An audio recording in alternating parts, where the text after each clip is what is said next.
Hello everyone, and once again, welcome back to the Christmas episode of the ASMR Review Show. Today, we are going to talk about the 1985 classic. One moment. Yes, come in. Central services. Trouble with your air conditioning. Oh, right, you guys got my call. Look, is it actually nothing to worry about? Potentially tampered with it, have you? Best take a look at it, yes. No, it's not an emergency. It fixed itself. Oh, it fixed itself, yes. I know, it's pretty funny. It fixed itself, right? Fixed itself, yes, very good, yes.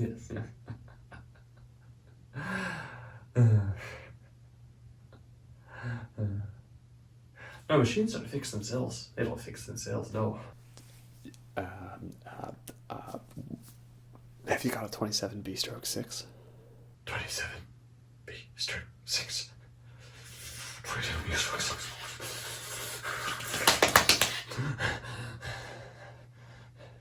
Well, have you?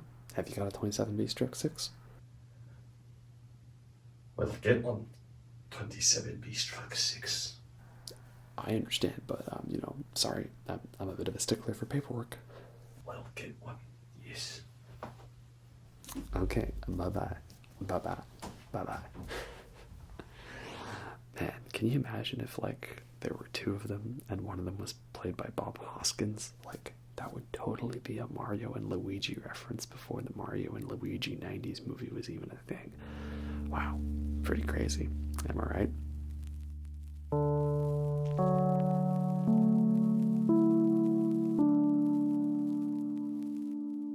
Well, let us get on with the actual review before I get interrupted by overly paperwork-obsessed plumbers and air conditioners that are not nearly up to the standard of Batman, played by Robert De Niro, as an air conditioner specialist, Yes, we're going to be talking today about the 1985 dark comedy dystopian nightmare from Terry Gilliam of Monty Python that is Brazil. But, of course, first as always, before we get to the movie, we gotta talk about the beer for today. Today's Advent calendar beer is Brunch Punch Orange Mango Beer Mosa. There's like a toucan there and all fruits and stuff. Flavor notes: juicy, ripe, bubbly, dry. Interesting fact, the mango is an ancient fruit that can be dated as old as 4,000 years, and is a national fruit of not just one country, but 3. These countries include India, the Philippines, and Pakistan. Wow. So, this is only 3.5%, and it's got flaked rice and mango juice in it. And yeah, it's like a beer mosa, so it's like a mimosa, where that's like a wine of sorts with orange juice and salt, bubbles but juicy. This apparently is a beer that's meant to taste sort of similar. I don't know if I've ever had a beer like this before, so this will be quite an interesting experiment.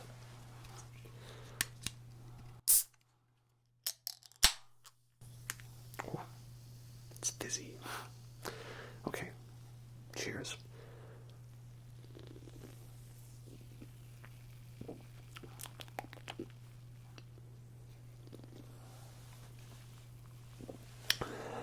Whew. Oh, that's quite bubbly. It doesn't taste like beer at all. It tastes like an orange mango mimosa.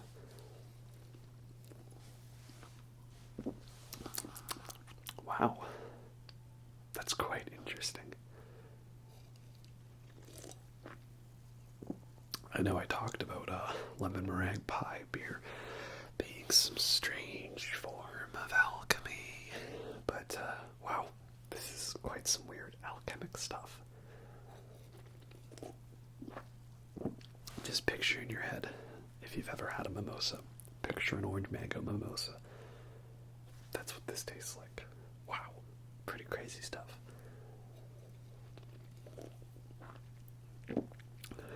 Oh yeah, yeah, it's all coming together. Okay, so we've got our beer now. What's our Christmas film for today? Well, as I said, it's Brazil. 1985 film directed by Terry Gilliam. And this one, it had the working title of 1984 and a half, as a double reference to 1984, the George Orwell novel, and 8 and a half, the Fellini Italian film from the 60s. They eventually changed the name because there was a film adaptation of 1984 called 1984, obviously, that came out in 1984. So, you know, it was all connected. And that one starred John Hurt as Winston Smith. And then it was great because in V for Vendetta, as I talked about in my review of that one, he went from playing the lone man against the dictatorship to the big brother figure, the head of the dictatorship, Chancellor Sutler. So, you know, nice connection there. And as I mentioned, Terry Gilliam, he's one of the members of Monty Python, but he's not one of the main ones you would notice. He's in Monty Python and the Holy Grail, but his roles are very small and usually in the background. He plays Patsy, who's like, you know, how as the knights of the round table, how they're going around on their adventures, and they've got all the people walking with them, carrying the coconuts to simulate horses. Well, Patsy, he's like the main one, the one that is meant to be like King Arthur, you know, Arthur, King of the Britons, his horse. That's Terry Gilliam. And then I think he's also in Monty Python's Life of Brian. I'm pretty sure there's two guys that are like kind of helping with the prison. They're the guardsmen, and they're both kind of really weird. Like, one of them's just kind of short and he's creepy, and the other, he acts like he has a speech impediment, but they actually are just like messing with people so that they can get left alone. Pretty sure that short one is played by Terry Gilliam, and I think he might also be the animator. You know, in that scene where suddenly the animator had a heart attack. The cartoon monstrosity was no more. I think that's Terry Gilliam. I might be wrong on that one though, but I know that he is Patsy, and his only line in the film is "It's only a mortal." Shh. Love to use that line.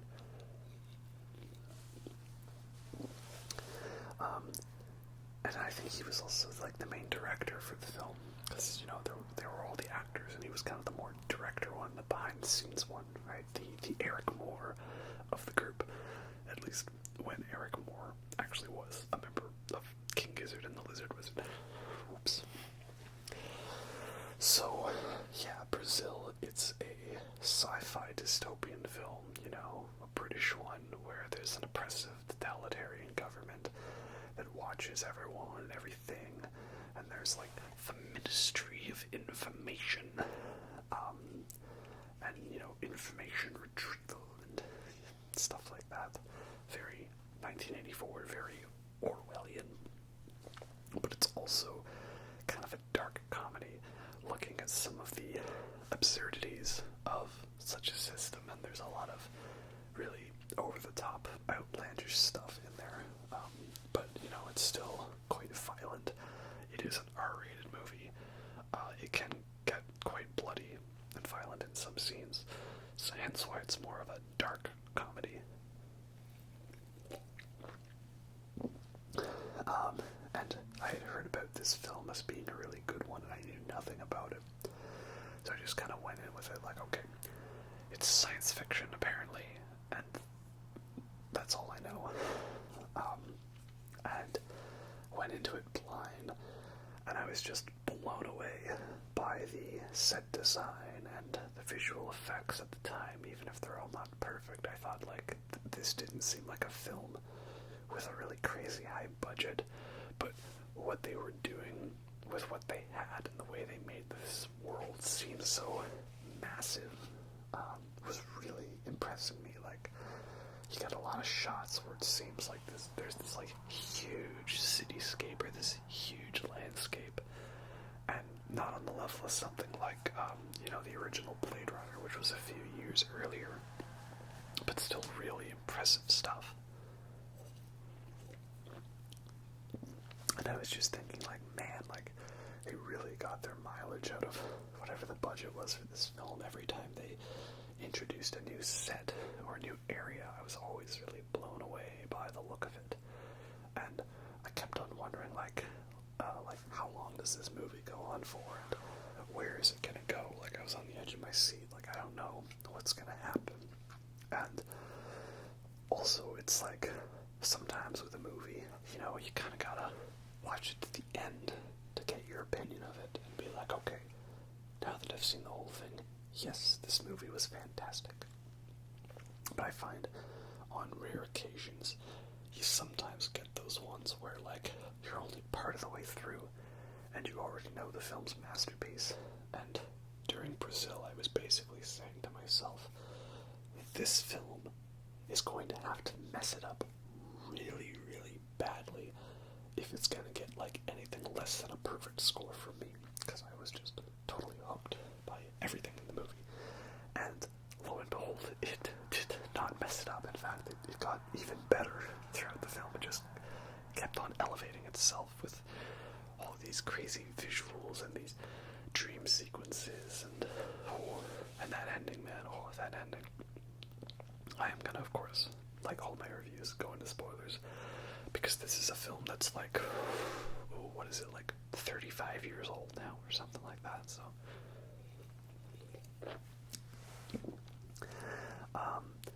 But yeah, the movie ended, and I just was kind of like shook, like, whoa, what did I just watch? So, this is not my favorite Christmas movie, but it is, out of these ones that I'm going to talk about, my favorite of the group, if that makes sense. I have a favorite Christmas movie. It'll be the last one we talk about, and it's a pretty good one. But why do I count this film as a Christmas movie? Well, it takes place at Christmas, and everyone is giving Christmas gifts to each other, right? Character shows up and they're like, by the way, Merry Christmas, here, have yourself this gift. You're like, oh, what is it? Something for an executive. And then, characters are delivering packages, and there's a scene where we're led to believe that this package that's being delivered is a bomb, and turns out it's not. It's just more Christmas presents.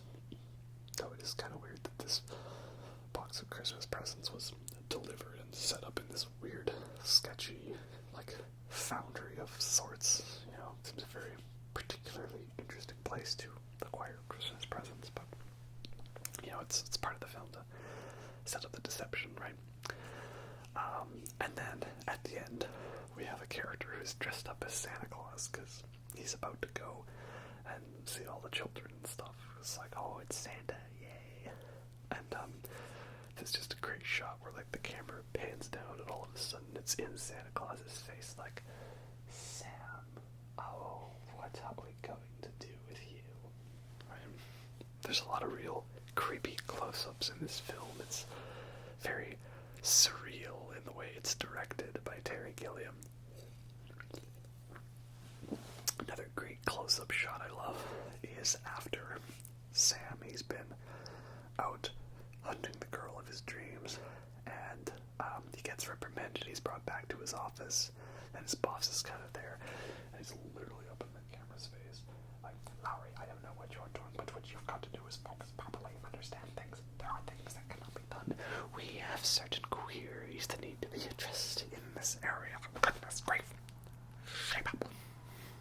So, really great shots. So much detail in this film. But the basic plot, which I haven't even gotten to yet, is basically Sam Lowry, who's your everyday man, he accidentally ends up becoming an enemy of the state due to a mistake in the bureaucratic paperwork system. Basically, there's this guy who's played by Robert De Niro named Harry Tuttle, and he at first seems like he's some like vigilante, like a Batman V sort of character who's gonna fight for anarchy and freedom against the oppressive government. And he's not. He just wants to help people with their air conditioning. But, he was never really allowed to do it properly because of the paperwork.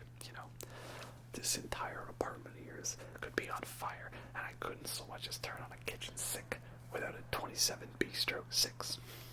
And that's why I parodied that scene in the intro when Sam uses his knowledge to stop these two air conditioning guys from coming in and finding out that this vigilante is in there fixing his air conditioning.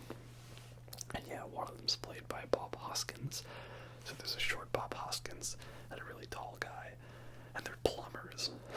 So how is that not a Mario and Luigi reference before Bob Hoskins actually was Mario in the really not good live action Mario movie, right?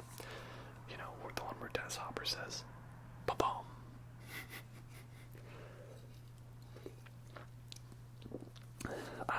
So there's another great reference that it's actually in Star Wars: The Last Jedi. During the Casino Planet scene, what was it called again? Oh, I don't remember. It's the Casino Planet that everybody hates in the movie, right? Even the people who like Last Jedi, like me, I like that movie. Even people like me don't like that scene. But there's a nice reference where they've parked their ship on the beach, and then some guy comes in and he gets like the police to arrest Finn and Rose, and they say like, "You're under arrest for violation of a 27B/6." It's a kind of quiet line in the background, but yes, that is a Brazil reference. They're referencing the paperwork that needs to be completed so that you can work on someone's air conditioning. 27B/6. And I guess Robert De Niro, he provided most of the tools himself in his weird utility belt of sorts. And he's just always around helping out. And I love those scenes where he, rides a zip line and there's that nice swell of music. I'm pretty sure that, that was just, a miniature, right? With a little, figure riding down a zip line, but, it looks pretty good. The camera movement really gives you this sense of depth to the city, so it's pretty awesome. But basically, Robert De Niro's character, Harry Tuttle, right? He's the one that the system is after because he's not abiding by their rules. But a mistake causes the person who they should be after to be labeled as Archibald Buttle. Harry Archibald Buttle. And so the government breaks into his home and arrests him, and they torture him for information, thinking he's the wrong guy. And therefore Sam Lowry ends up being the one to investigate this insurance claim report. Right? And stuff spirals out of control. One thing leads to another, and Sam ends up becoming suspect as a potential terrorist threat or enemy of the state. And at the same time, Sam, he's off to find the girl of his dreams. Literally. He's having these dream sequences where he's like this knight in shining armor, flying through the clouds, wielding a sword, fighting for justice, and he's there to save this beautiful, ethereal woman of such grand beauty. And then eventually he starts seeing this person in real life, so he's on this obsessive quest to find her. So it's kind of these two types of the plot intermingling. One where he's desperately trying to find the girl of his dreams, literally. The other where he ends up becoming on the run because he's a suspected terrorist. And also this girl, Jill,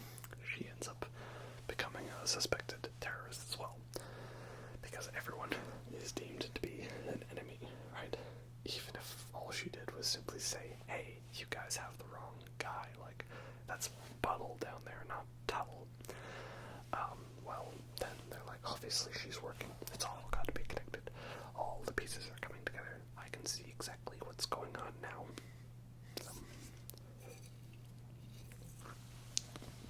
And this leads to some really spectacular scenes with lots of great sets and designs and well-shot stuff. Some of the action is a little over the top, you know, like they had explosions happen just so they could have explosions. Like there's a bit where a truck rams through just like one of those like lowering gate bars, and just ramming through the bar, it explodes like it was made of kerosene or something, or gasoline. Like, I don't know exactly how that would work, why that would just detonate. But, you know, a lot of explosions.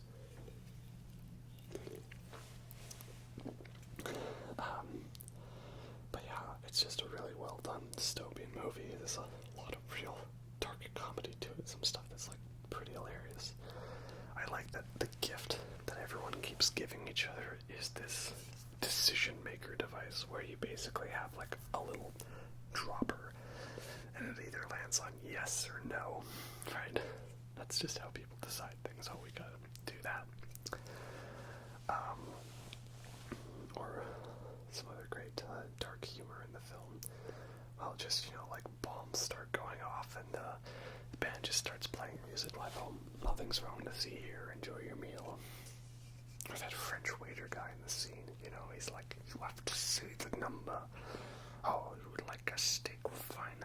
Say number 3, numero 2. Right. It's pretty hilarious.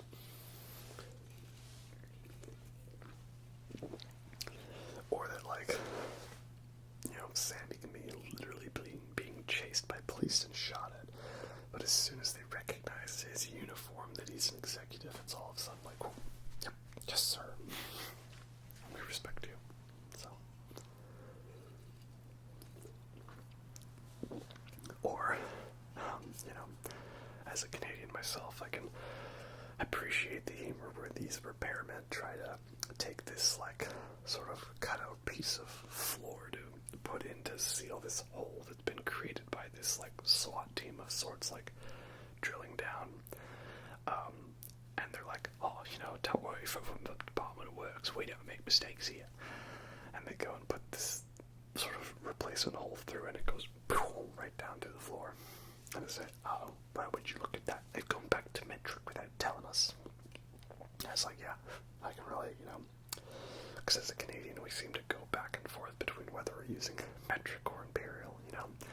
We say pounds, but then we also say kilometers, you know, but then we also say feet, but we don't say miles, but then we say inches, not centimeters or meters. It's all over the place. I remember seeing some flowchart where it was when to use metric and when to use imperial, and it's all over the place, you know.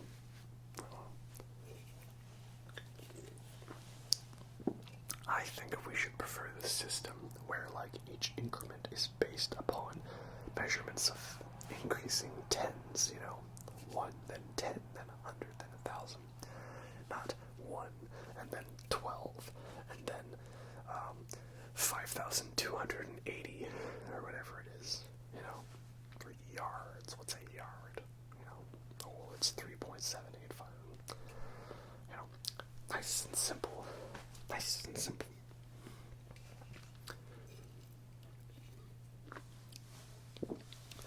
The dream sequences in this film, I think, were pretty revolutionary because it was this idea of that we're not necessarily depicting the events that are on screen, or we're depicting something in a character's mind, but giving you this elaborate scene to illustrate the emotion that is being felt in this character, right? So, like, so many times throughout the film, Sam, he has these dream sequences, like I talked about. Ones where he's fighting this weird giant samurai creature, or he's being held down by this weird rock troll that's all like, Sam, there's these weird, like, sort of hag-like creatures that have these weird baby face masks, and I'm pretty sure those are the same baby face masks they used in the Basket Case music video by Green Day. I also like how, to me at least, there's a slight Empire Strikes Back reference in one of the scenes.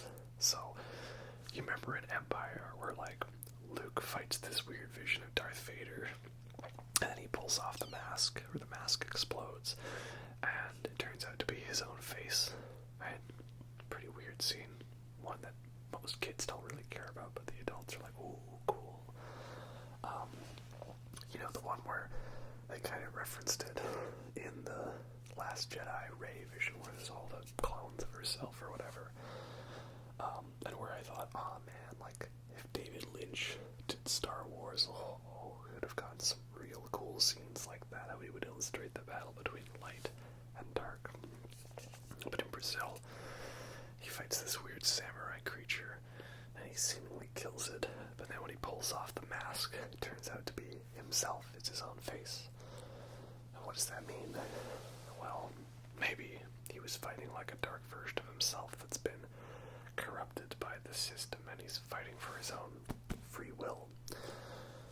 Or maybe they just wanted to have something like Empire Strikes Back, where the character beats a masked figure and takes off the mask, and it turns out it's himself. Maybe. I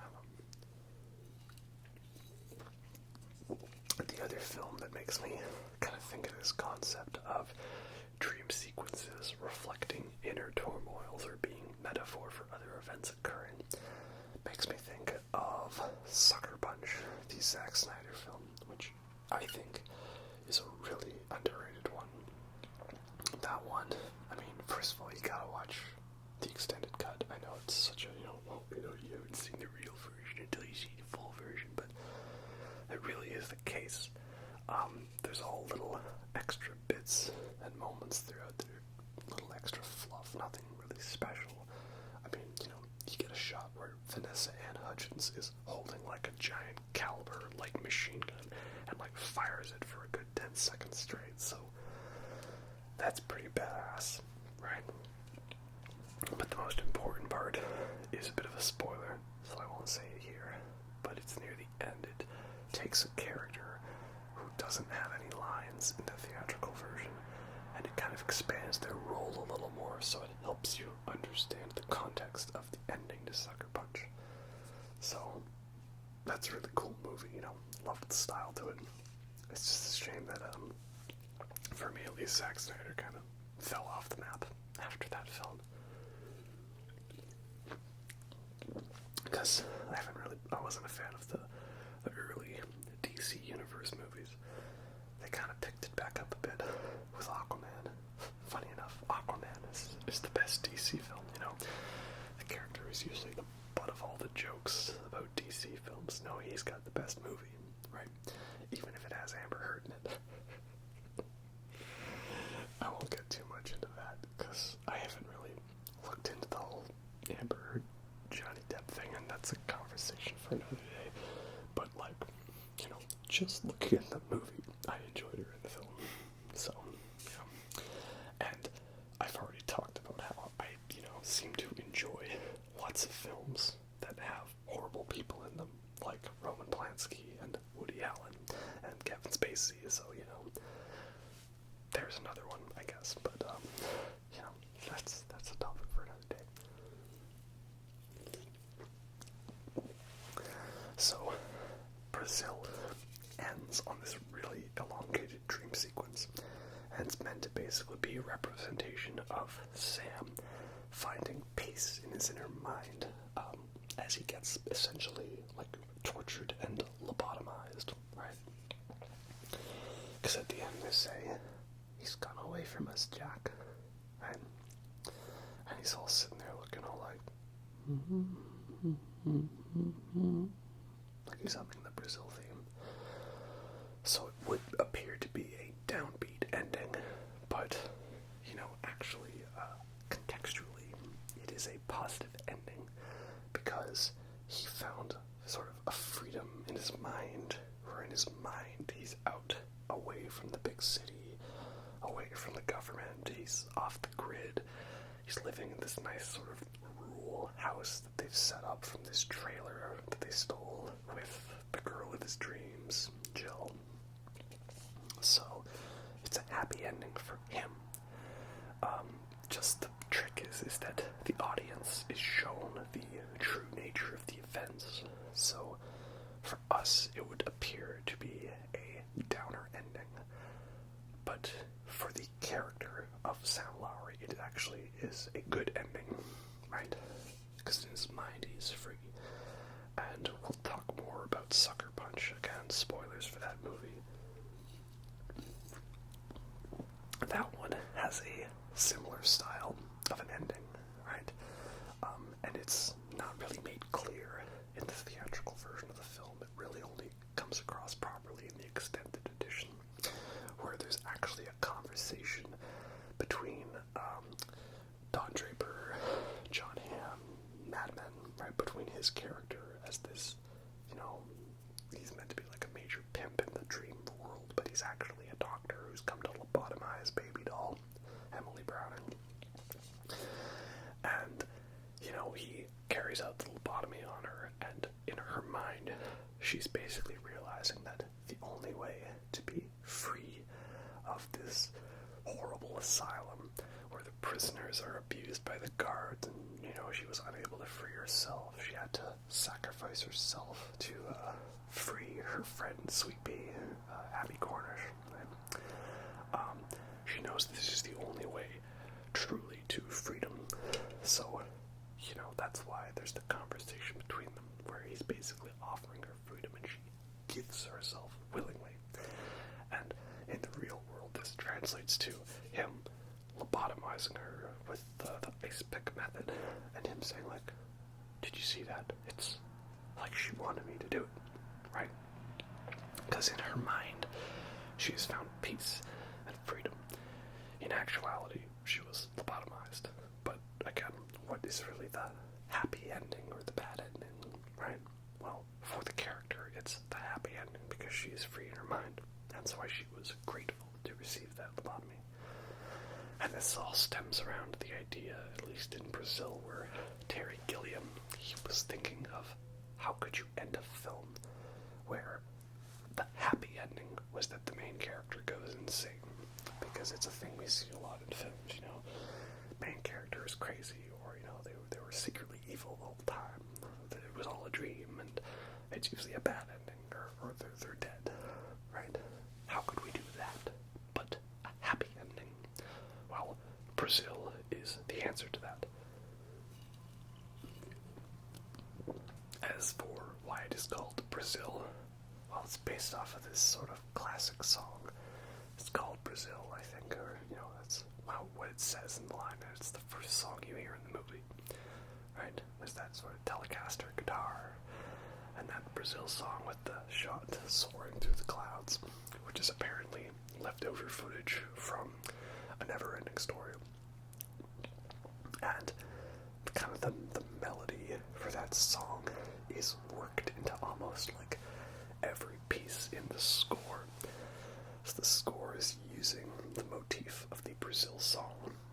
And I think that the song that features female vocals, I think that's Kate Bush on vocals. Because I have a version where it's Kate Bush on the Brazil soundtrack, so, if that is true, then that's awesome, because Kate Bush is just magnificent. Just wonderful. She's... I don't know if she's actually, like, a witch, but, for me, it's like, witchcraft, right? Like, Heart, or, Stevie Nicks from Fleetwood Mac, right? Just if it's a female singer in a rock band from the 70s, then automatically it's witchy stuff. That's how it is. And the reason why this song is used is because it was the inspiration that led to Terry Gilliam writing the story. He was apparently on a beach, and it was a very cloudy, windy, blustery day. And despite the weather, there was this one other person on the beach, and this umbrella he was trying to hold down, or his stuff was being blown over in the wind. And despite all that, he was still there, chilling on the beach with a radio, listening to this Brazil song.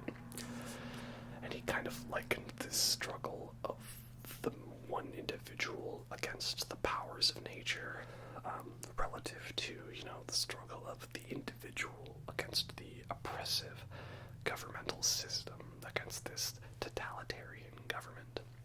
And the song kind of became the reference point for this idea in his head.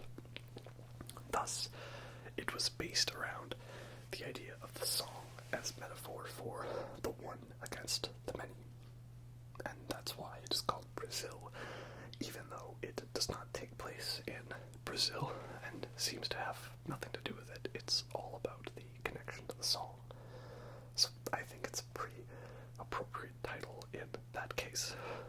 Much more, to the point than 1984 and a half, which, as fun of a title as that is, I think that one's a little gimmicky,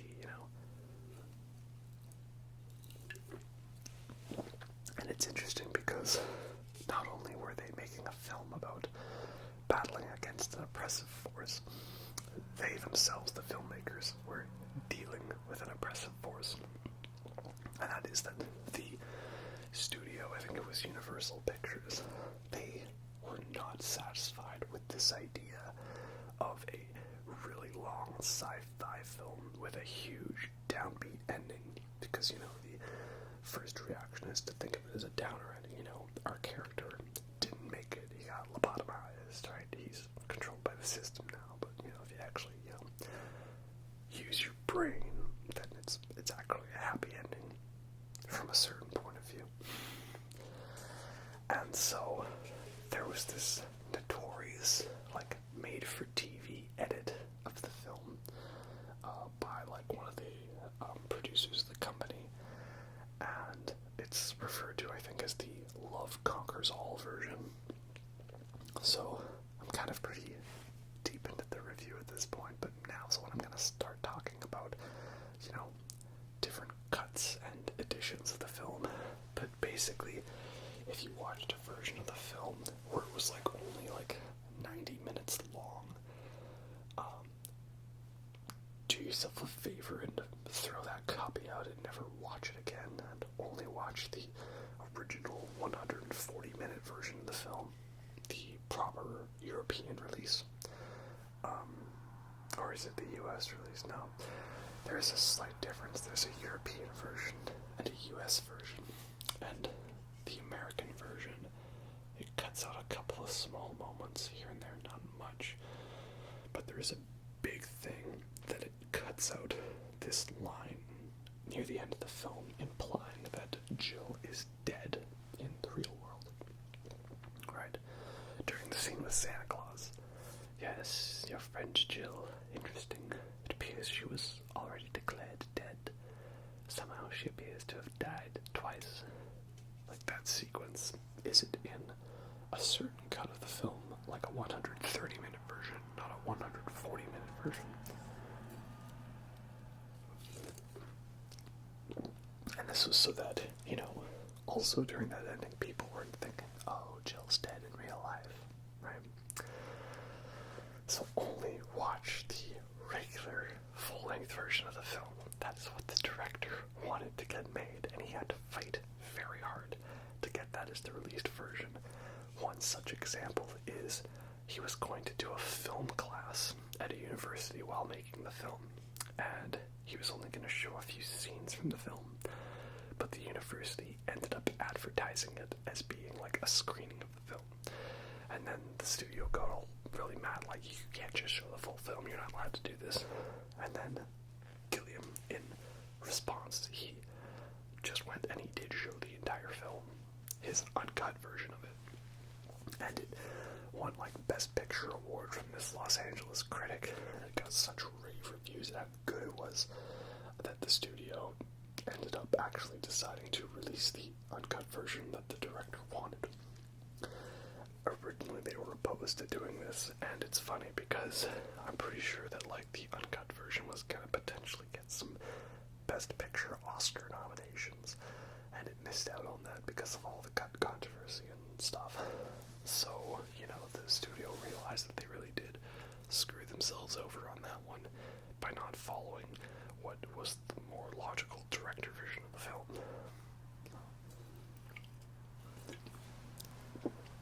So yeah, if you did see the Love Conquers All version and you weren't impressed by the film, don't worry, that makes sense because you're watching a film that's got only 50 minutes of content cut out of it and focuses more on this happy ending of yay, they lived happily ever after, hooray, and not the real version where, you can't beat the system, but you've got to find your own happiness within that system and figure out something that works for yourself, right?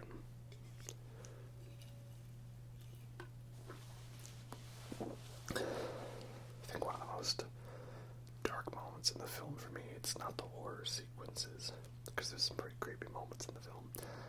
It's not those, it's not the violent bit, it's not like the, corpse falling out of the casket and just splatting and a blood splatter on the floor. No, it's the bit where Sam has gone to meet with this specific officer who he knows can give him information about Jill's whereabouts. And it's very obviously some guy who's just been torturing someone. And he goes and sees the guy and turns him around, and it's his friend Jack, who's played by Michael Palin, also a member of Monty Python.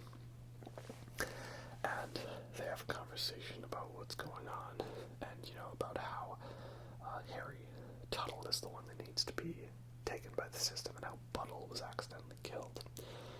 And he was accidentally killed by Michael Palin's character Jack, torturing him. And he basically defends it as well, I didn't do anything wrong, I didn't get the wrong guy, I got the wrong man delivered as the right guy, so it's not my fault that I didn't know his heart condition.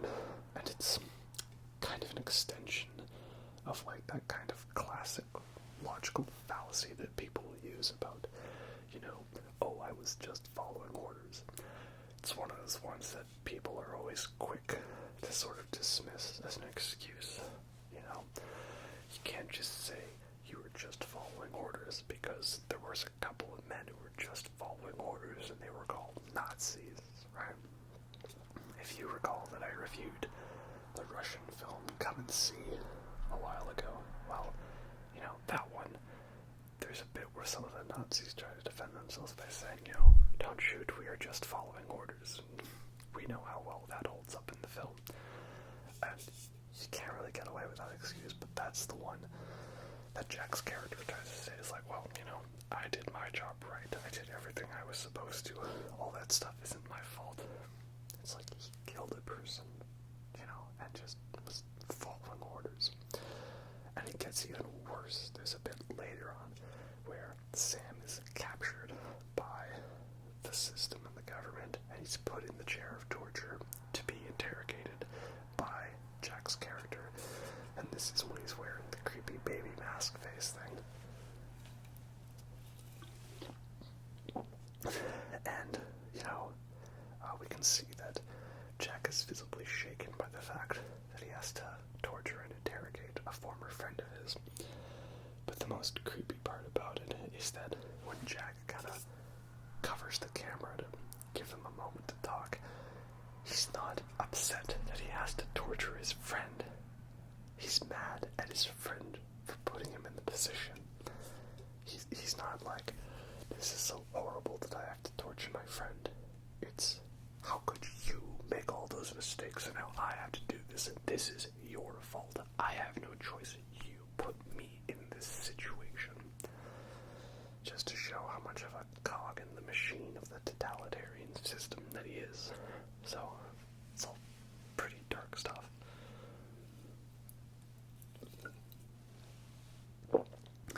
Yeah, and just that whole dream sequence of the last, 15, 20 minutes of the film is, so good, right? Yeah, man, this is a great movie. I know what my top 5 films are. As for, numbers 6 up to 10, that's a little harder for me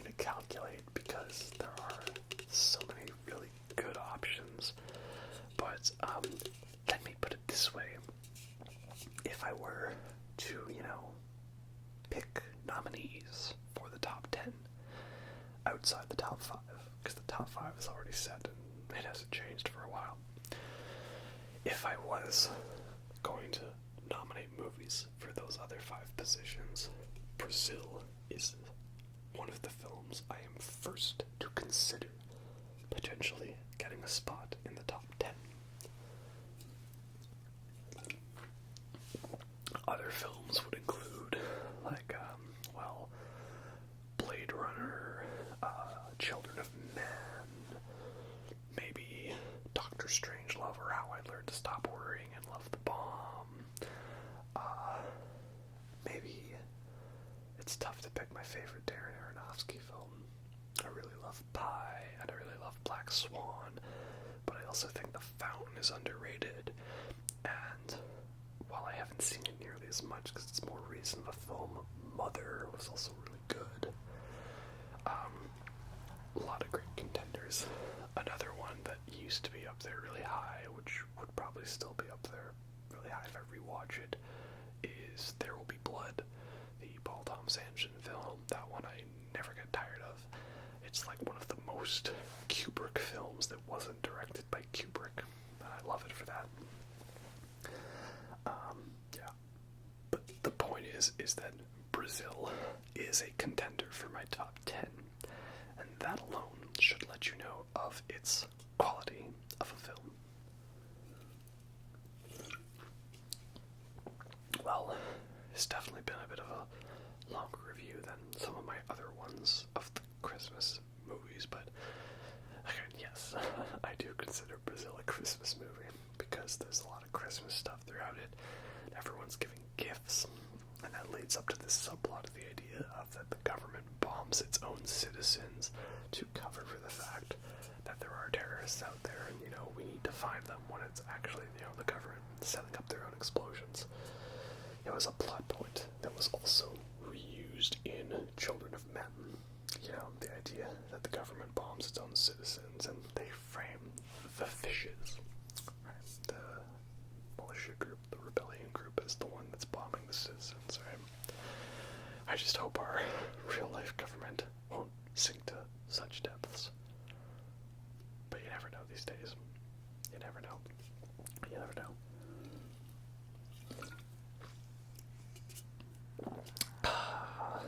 Anyway, I think that's about all I've got for this one.